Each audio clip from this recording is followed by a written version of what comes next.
Giants tie the Washington Commanders 2020. Yes, it was a tie at the Meadowlands. And it feels like a loss. It really does. And maybe Washington feels this way as well. But for the Giants, it feels like a loss. The Giants were the home team. So now, really, a lot comes down to that game at Washington in a couple weeks. That will determine who has the tiebreaker between Washington and the Giants right there. Assuming, of course, there's a winner in that game, which one would think. But, yeah, for the Giants, up 20-13, there's a couple of things I think back to, and there's a lot of different scenarios to discuss in this game, but a couple of things that stand out. Really, John Feliciano's penalty was gigantic, where Darius Slayton gets a first down. It would have been at about the 35 of Washington, up 7. Maybe the 36 or 37, but you're really in a position and on a good side of the field for Graham Gano, where you get a field goal and you're up 2 scores and you're likely winning that football game. But Feliciano flexes, and after the game, apparently it was in the direct. It was supposed to be in the direction of Slayton, but still, what are you even doing putting yourself in that position? That's just stupid. That cost you a win, a huge win. And then another play, just a standout play, was there was a 4th down for Washington, and Taylor Heineke does a really nice job. He escapes to the left, and he finds, I believe it was Curtis Samuel. I think it was Samuel who he found down the left sideline. Like, if a stop is made there, the Giants are also in amazing position to win the game. The offense stalled, and a lot of that has to do with play calling. Mike Kafka has a lot of explaining to do in this game. I just don't like how the Giants, they don't really trust Daniel Jones. They don't really trust the passing game. The Giants' passing game on first down was great, but they had these predictable runs that went nowhere. And that's what killed them. I thought that the game plan was way too conservative. That's what it's been. You got to have some faith. And then to that point, and I didn't have as much of a problem with this as other people did, but I understand why people would be pissed off, was in overtime, 4th and 3, the Giants had the ball at about the Washington 43 or so, just outside of field goal range, and the Giants punted it away. And they did get the ball back, and the game ends on a missed field goal by Graham Gano, a 50-yard field goal that went short. But I understand the risk there. If you don't get it, like, Washington is very close to, getting a first down or 2 and getting a game-winning field goal. However, winning this game was very important. Even if it came at the risk of a loss, winning this game was very important in the sake of Washington versus the Giants. Now, a tie theoretically could be okay as far as, let's say, like Seattle, right? Let's say, because Seattle had beat the Giants, so now you kind of throw that tiebreaker out the window. So that might come out to be okay, where you don't lose. But as far as it goes with Washington head on, this doesn't really do you any good. And now, look, you have to give Washington a little bit of the advantage when the game goes to Washington in a couple of weeks. The Giants will be the road team. Not to say they can't win that game, but Washington will have a bye, and they will be gearing up to face the Giants again, while the Giants will be busy with a tough opponent, the Philadelphia Eagles. So I don't feel great about this. Could it have been worse? Yeah, but you're up 20-13. Giants really should have won this game. Now, again, from a Commander's standpoint, Washington fans might feel as if they let this slip, and they had chances. There were moments where it felt like they would win as well. Look, they jumped that to a 10-0 lead. But the Giants, that was a very winnable game. There were some positives, namely Azeez Ojulari, I thought was really good in his return. Was really involved in what was a better pass rush. So that was good to see. So yeah, there were some things that you can kind of look on and take from this game. And, I thought Isaiah Hodgins was really good. The wide receivers for the Giants, got it done for the most part. Darius Slayton doesn't come down with what was a tough catch, but doesn't come down with it. And that was in the 4th quarter, which would have been really big. But yeah, again, Kafka, Dayball, they are ones where I think they deserve some blame here. But let's discuss the game. And for the Giants, a lot of players return. Still no Adoree Jackson, which again, it looms large. Terry McLaurin had a really nice game. I really think that the Giants could have used Adoree Jackson I really hope. See, now I'm at the point where I really hope he's back for that Washington game. That's got to be like the date where if he can get back for that Washington, then at least it wasn't all ruined. But I have major doubts as to whether that will happen. So Jackson's still out. Azudu's still out. Lemieux's still out. So the offensive line's a bit banged up. Evan Neal returns. Nick Gates moves over to left guard. Feliciano's at center. For me, the ideal situation, and Mark Lewinsky's been awful. For me, the ideal five, if healthy, is Thomas, Azudu, Gates, Bredesen, and Neal. Getting Bredesen back will be important. He was out again, but he was playing pretty well before he went down. Daniel Bellinger returns and didn't have the biggest impact, but he helped. Probably more than the stats show, but Bellinger was in there. And a lot of others returned too. Fabian Moreau, some good and some bad for Moreau, but he was back. But yeah, this was a Giants team that is getting healthier. And there was an injury today. Leonard Williams, I think it was a neck injury for Leonard Williams. I don't know the severity of it. Obviously, it's never a good sign when you don't return, but we'll see what comes of that from as far as Leonard Williams.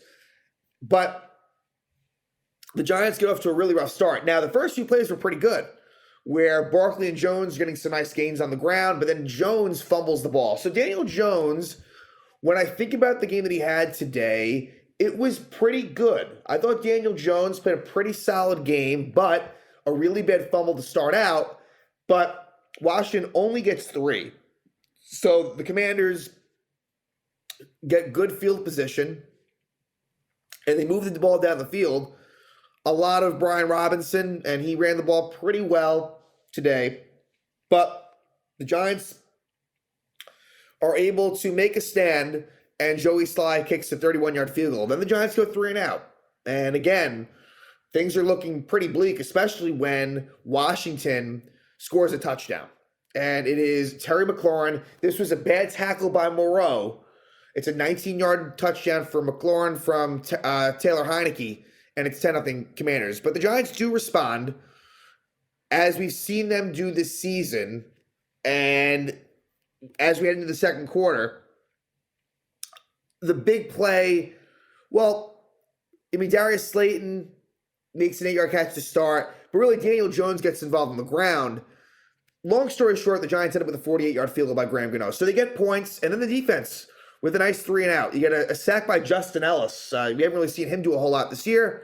But the Giants get the ball back, and it's a nice, quick 5-play, 81-yard drive, and Darius Slayton with a big 55-yard catch. The deep ball, either it works or it comes very close to working. I wish the Giants would take more shots downfield. Now, they tried later on, but somewhat ill-advised to do it twice because they almost ended up losing in regulation by doing that. But I wish the Giants would take more shots downfield. And it ends up with a Saquon Barkley 13-yard touchdown. So the Giants tied up at 10. But then the Commanders get the ball back, and they move the ball well as well. Terry McLaurin with a 20-yard catch. You get a defensive holding on Fabian Moreau to prolong the drive. Eventually, Joey slides 42-yard field goal, makes it 13-10. Then the Giants get the ball back with 2:23 to go, and it's a good drive. However, it falls short of really what you're looking for. Saquon Barkley with a nice 21-yard run. I think that was probably his biggest run of the game. I'll have to confirm that. But Daniel Jones to Isaiah Hodgins on a nice extra effort play to get the first down. But the Giants run themselves into a situation, let's just say, and it sucks because Richie James almost got the first down. And in fact, on first glance, I thought it was, but they rule it short. So it's a 3rd and 1. And for some reason, and at this point, the Giants have used their last time out. 3rd and 1 at the Washington 11. They decide to do a QB sneak for Daniel Jones. What's the point of that exactly? What are you gaining there? Because then they would just spike it and take a field goal. Just take a shot at the end zone. I mean, obviously you want to be smart about it, but there wasn't really any upside to doing a QB sneak. Getting the first down there didn't really mean anything. And so kind of underwhelming, what could have been a touchdown drive ends up in a field goal. So we're tied up at 13.5.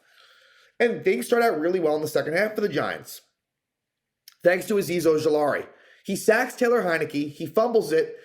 And It's recovered by Ojulari as well. And so, really nice job by Aziz. I don't think he played it, like snaps-wise, I don't think it was his normal allotment, but he was really good. And for Ojulari, when he's been healthy this year, he's been very good.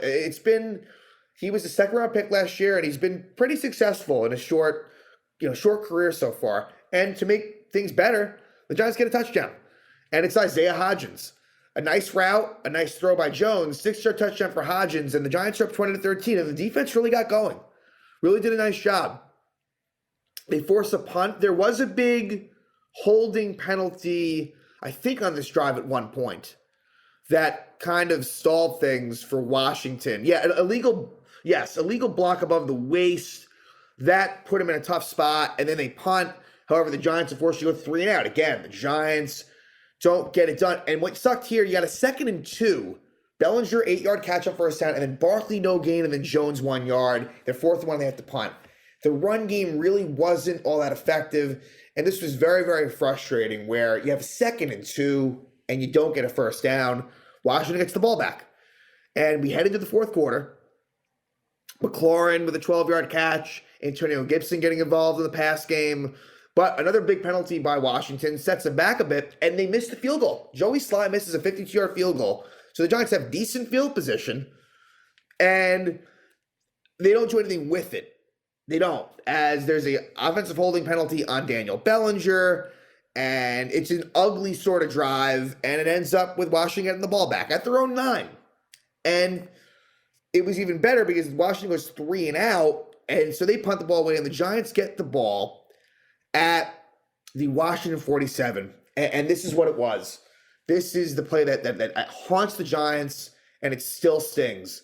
Slayton, 12-yard catch, so it did go to 35, and John Feliciano is called for taunting. 15-yard penalty, so you get that first down, but it pushes you 15 yards back. The Giants were in field goal range with about 6 minutes left, and you get a field goal in that game. I know crazier things have happened, but you're really looking at a win. You're really looking at a win. Now, look, they could have lost yardage. It wasn't like a sure shot situation, but you're right there. And from there, they go nowhere. It ends up in a sack. They punt it away. That was gigantic. And the next drive, and now you're at the point where Washington, it's getting late. And on a 4th and 4, Heineke finds Curtis Samuel on a 20-yard catch. It was a play where there was pressure. It seemed bleak for him, and he found him. And that was an absolute killer. We go to the 2-minute warning, and it's very quick. Washington ties it up very quickly. 25-yard catch for Curtis Samuel. Then it is a touchdown for Jahan Dotson, and really bad tackling on this one as well. I forget who it was. Zion Gilbert might have been one of them. Zion Gilbert, I think that was his NFL debut today. But Dotson, touchdown, ties it up for Washington. So the Giants get the ball back, and I'm thinking to myself, there's a better chance that Washington scores regulation than the Giants, and it almost worked out that way. There was a deep pass to Slayton that was barely incomplete. Then another deep shot to Slayton, also incomplete. Then Isaiah Hodgins, incomplete. So the Giants punt it away. And Washington gets the ball back, and they're moving the ball, but the Giants get it done defensively. And so we head to overtime. So, look, Washington had a chance. They had 1st and 10 at the 38. Like, it was getting close. But the Giants get the ball first in overtime.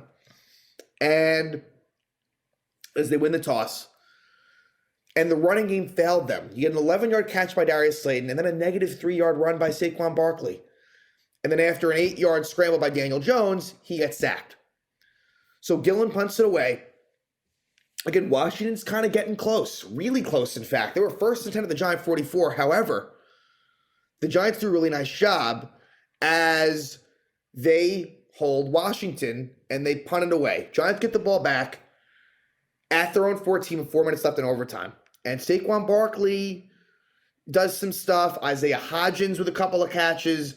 And the Giants eventually have the situation where it's 1st and 10 at the 48, 2-minute warning. They are very close to maybe winning this game.